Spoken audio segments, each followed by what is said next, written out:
Okay, welcome to this series. इस series में हम उन कॉन्सेप्ट्स को देखेंगे जो हमें पता तो है, हम अप्लाई तो करते हैं, पर उनके पीछे की रीजनिंग हमारी क्लियर नहीं होती कि ऐसा क्यों हुआ। तो ये एग्जाम में आपके वैसे तो कोई फायदा नहीं पहुंचाएगा कि आपके मार्क्स बढ़वा देगा, बट यस, इससे क्या होगा, आपको एक इन डेप्थ एनालिसिस मिलेगी। और जब आप अच्छे क्वेश्चंस को करते हैं तो कुछ क्वेश्चंस हमें हार्ड यूं ही लगते हैं क्योंकि उसके जो अंडरलाइन कॉन्सेप्ट्स होते हैं वो हमारे क्लियर नहीं होते। बस हमें एक एल्गोरिदम पता होता है, एक वे पता होता है करने का, उसके पीछे की प्रॉपर रीजनिंग हमारे पास नहीं होती। तो हम वही देखने जा रहे हैं। मैं बात करता हूं कैसे। देखिए आप स्टूडेंट्स, आपने देखा होगा जब आपको गॉस लॉ की मदद से एक इनफाइनाइट लाइन ऑफ चार्ज है, ये मेरा अभी मैं पॉजिटिव ले लेता हूं, ये इनफाइनाइट लाइन ऑफ चार्ज है जिसकी लीनियर चार्ज डेंसिटी लैम्डा होती है। बहरहाल, तो आपने देखा है जब हम इसकी डेरिवेशन करते हैं तो आप कैसा सरफेस लेते हैं। गॉसियन सरफेस जो आपको चूज करना होता है, आप एक सिलेंड्रिकल गॉसियन सरफेस चूज करते हैं। आप एक स्फेरिकल क्यों नहीं करते, आप इसके अराउंड क्यूबॉइडल क्यों नहीं करते, या और कोई भी क्यूब क्यों नहीं करते। ऐसी शेप्स को आप क्यों सिलेक्ट नहीं करते और सीधा हम सिलेंड्रिकल शेप को ही क्यों चूज करते हैं। तो इसको समझने के लिए सबसे पहले हमें समझना होगा इसका इलेक्ट्रिक फील्ड लाइंस का पैटर्न कैसा होता है। तो हम उसे समझने की कोशिश करते हैं। एनसीईआरटी में इसे दे भी रखा है, एक डायग्राम के थ्रू बता रखा है। तो हम देखते हैं क्या है। मान लीजिए यहां पे एक पी पॉइंट है। ओके स्टूडेंट्स, ये पी पॉइंट है जो कि यहां से कितनी दूरी पे है, आर। अब इस पी पॉइंट पे हम देखेंगे कि इलेक्ट्रिक फील्ड लाइन का पैटर्न कैसा होता है। तो आप एक छोटा सा एलिमेंट कंसीडर करिए यहां पे डीएल लेंथ का, जिसपे चार्ज कितना होगा, डी क्यू। तो इस डी क्यू चार्ज की वजह से जो इलेक्ट्रिक फील्ड होगी वो भी कैसी होगी, डी। अब यहां से यहां के डिस्टेंस को मैं मान लेता हूं, लेट इट कोल्ड डी। तो इसकी वजह से इलेक्ट्रिक फील्ड रेडियली आउटवर्ड आएगी और वो कितनी होगी, डीई। अब ये कितनी दूरी पे था, लेट सपोज ये दूरी था एच। तो जैसे कि इनफिनाइट लाइन ऑफ चार्ज है तो हमारे पास नीचे भी एक एच डिस्टेंस पे एलिमेंट कंसीडर किया जा सकता है जिसपे कितना चार्ज है, डी क्यू। और ये 90 डिग्री 90 डिग्री, ये दोनों ट्राइंगल कॉन्ग्रुएंट होंगे और ये डिस्टेंस भी क्या होगी हमारी, डी। तो यहां पे भी जो इलेक्ट्रिक फील्ड आएगा वो कितना आएगा, डीई। अब इस वाले डी इलेक्ट्रिक फील्ड का मैग्नीट्यूड और इस वाले डी इलेक्ट्रिक फील्ड का मैग्नीट्यूड के सेम होगा, क्योंकि इलेक्ट्रिक फील्ड किस पे डिपेंड करता है, चार्ज पे और डिस्टेंस पे।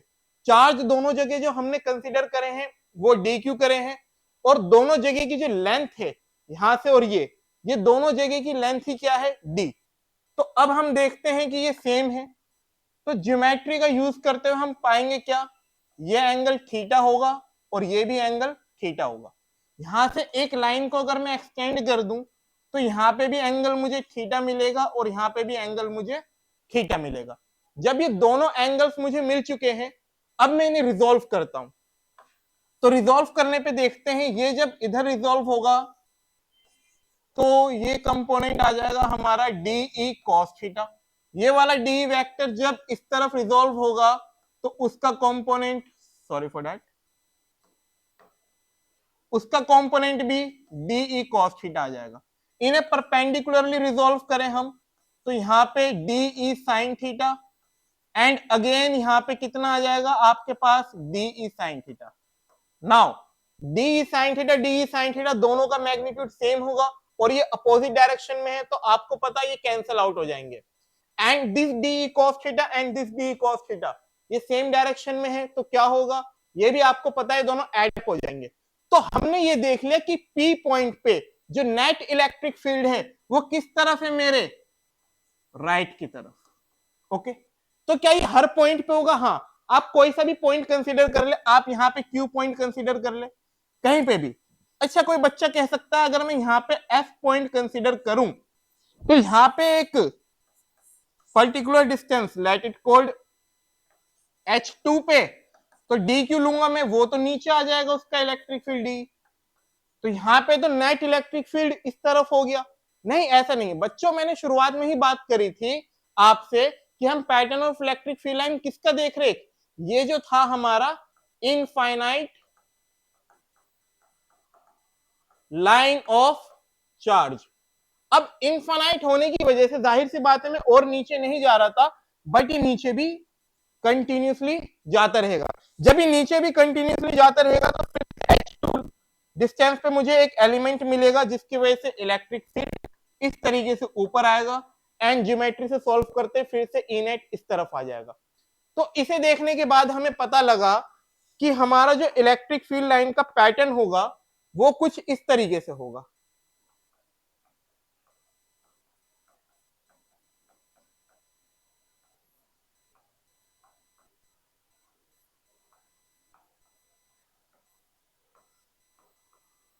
और इस तरफ हमारे इलेक्ट्रिक फील्ड लाइन इस तरफ आएंगे।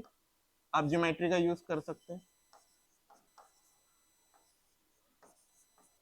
क्या ये प्रॉपर हमारे पास आ चुका है? क्या इतने ही इलेक्ट्रिक फील्ड लाइंस होंगे, इसी तरीके का पैटर्न होगा? नहीं, ये सिर्फ हमारे पास जो आया है बच्चों वो आया है साइड व्यू।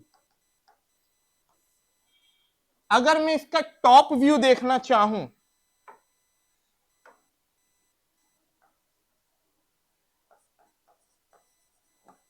मैं देखना चाहता हूं बच्चों टॉप व्यू, तो ये वाली इलेक्ट्रिक फील्ड लाइन ये रही, ये वाली इलेक्ट्रिक फील्ड लाइन ये रही। एक इलेक्ट्रिक फील्ड लाइन इसके प्लेन से आउटवर्ड होगी जो मुझे इस तरफ दिखेगी, और एक इलेक्ट्रिक फील्ड लाइन इसके प्लेन के इनवर्ड होगी बेटा, सॉरी, जो मुझे इस तरफ दिखेगी, और ये इस तरफ। तो इस तरीके से करके हमारे पास प्रॉपर इलेक्ट्रिक फील्ड लाइन का पैटर्न आता है due to an infinite line of charge. Okay, hope आपको पैटर्न समझ में आ गया होगा कि पैटर्न कैसा है हमारे पास। तो पैटर्न कैसा है बच्चों, आप देखेंगे ये मेरे पास इनफाइनाइट लाइन ऑफ चार्ज है। अब इसके अराउंड इस तरफ भी इलेक्ट्रिक फील्ड लाइन से, इस तरफ भी इलेक्ट्रिक फील्ड लाइन से, इस तरफ भी, इस तरफ भी, इस तरफ भी। कई लोगों के घर में एक कोम्ब होगा, वो कोम्ब कैसा होता है? I hope, sorry for my bad drawing. Okay, so इस तरीके का कोम्ब होता होगा, आप लोगों ने देखा होगा, ब्रश टाइप का जिसमें ऐसे ऐसे निकले होते। तो सेम उस कोम्ब में जो हमारे ब्रशेस होते हैं छोटे छोटे, वैसा ही आप इलेक्ट्रिक फील्ड लाइन का पैटर्न देखेंगे इनफाइनाइट लाइन ऑफ चार्ज में। होप ये समझ में आ गया। अब हम जाते हैं, हमने गॉसियन सरफेस का सिलेक्शन सिलेंडर क्यों करा, आप इसका स्क्रीनशॉट ले सकते हैं। ओके, नाउ गॉसियन सरफेस के सिलेक्शन पे आते हैं हम।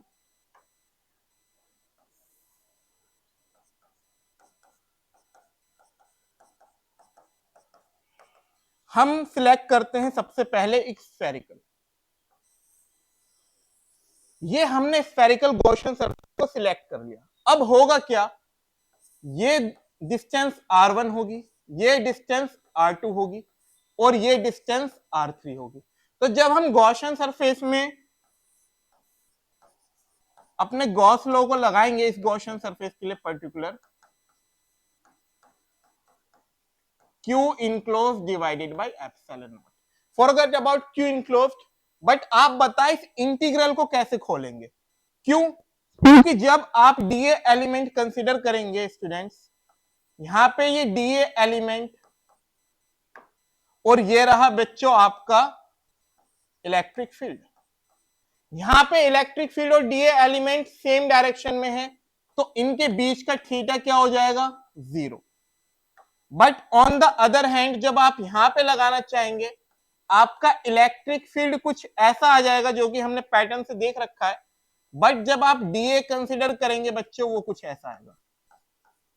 तो हर जगह पहली बात इलेक्ट्रिक फील्ड और डीए के बीच का एंगल अलग आएगा। तो आप इस डॉट प्रोडक्ट को जब एक्सपेंड करेंगे एक कांस्टेंट थीटा नहीं लिख सकते हैं। पहली प्रॉब्लम हमें आई एंगल की। दूसरी प्रॉब्लम क्या, अगर हम उस एंगल की प्रॉब्लम को सॉल्व भी कर ले, दूसरी प्रॉब्लम बच्चों ये है कि हमें पता है इलेक्ट्रिक फील्ड जो होती है वो डिस्टेंस पे डिपेंडेंट होती है। तो यहाँ का इलेक्ट्रिक फील्ड E1 होगा, यहाँ का इलेक्ट्रिक फील्ड E2 होगा, बिकॉज हमारा जो पॉइंट है यहां से अलग दूरी पे, यहां से अलग दूरी पे। तो इसलिए हम यहाँ पे स्फेरिकल गॉसियन सरफेस को कंसीडर नहीं कर सकते। अब आप में से कुछ बोलेंगे ठीक है भैया, तो हम क्या करते हैं, एक क्यूबॉइडल गॉसियन सरफेस बना लेते हैं। ओके, हमने क्यूबॉइडल गॉसियन सरफेस बना लिया, गुड, अच्छी बात है। आपने कहा ये देखिए, ये दूरी कितनी होगी, मान लीजिए ए, यहां से भी दूरी कितनी होगी ए, वेरी गुड। और अगर मैं पीछे की तरफ जाऊं तब भी दूरी कितनी होगी ए। इधर इलेक्ट्रिक फील्ड इस तरफ, और यहां पे जो मैं एरिया कंसीडर करूंगा डीए भी इस तरफ, दोनों के बीच का एंगल 0। यहां पे इलेक्ट्रिक फील्ड इस तरफ, और यहां पे जो मैं एरिया वेक्टर कंसीडर करूंगा डीए वो भी इसी तरफ, दोनों के बीच का एंगल 0। पीछे की तरफ जाएंगे, इलेक्ट्रिक फील्ड पीछे, एरिया वेक्टर उसका भी डीए अंदर की तरफ, एंगल 0। तो मेरी एंगल वाली प्रॉब्लम सॉल्व हो गई, और डिस्टेंस भी हर जगह क्या है ए, और ए वो भी सॉल्व हो गया। तो हमें क्या ले लेना चाहिए था, क्यूबॉइडल सरफेस। बट प्रॉब्लम आएगी जब आप और डिटेल में देखेंगे, आपकी इलेक्ट्रिक फील्ड लाइंस ऐसे भी तो होगी। अब इसका मैं टॉप व्यू देखता हूं बच्चों, तो जब मैं टॉप व्यू देखता हूं, ये मैं आपको यहां पे इस मैजेंटा कलर से शो कर रहा हूं, ये इनफिनाइट लाइन ऑफ चार्ज। अब टॉप व्यू में बेटा जब मैं आया, इलेक्ट्रिक फील्ड इस तरफ, यहां पे तो डिस्टेंस ए थी, इस तरफ भी ए, पीछे ए, आगे ए, बट ये डिस्टेंस आपको पता है कितनी होगी, ये डिस्टेंस होगी ए बाई √2। ओके, तो यहां के लिए तो आपको ए मिलेगा, यहां के लिए भी ए मिलेगा, बट यहां के लिए ए नहीं मिलेगा। ऐसे जो इलेक्ट्रिक फील्ड लाइन इस तरफ होगी, वहां के लिए भी आपको ए नहीं मिलेगा। तो इसलिए मैं स्फेरिकल सरफेस को कंसीडर नहीं कर सकता, साथ ही साथ में क्यूबॉइडल सरफेस को भी कंसीडर नहीं कर सकता। अब हम जो करते हैं अपनी डेरिवेशन में, सिलेंड्रिकल सरफेस को लेते हैं, तो वो किस तरीके से मुनासिब इसमें बैठता है वो देखते हैं। होप आप इसका एक स्क्रीनशॉट ले सकते हैं। ओके गुड, ले लिया होगा आपने। नाउ ये रहा बेटा मेरा इनफिनाइट लाइन ऑफ चार्ज।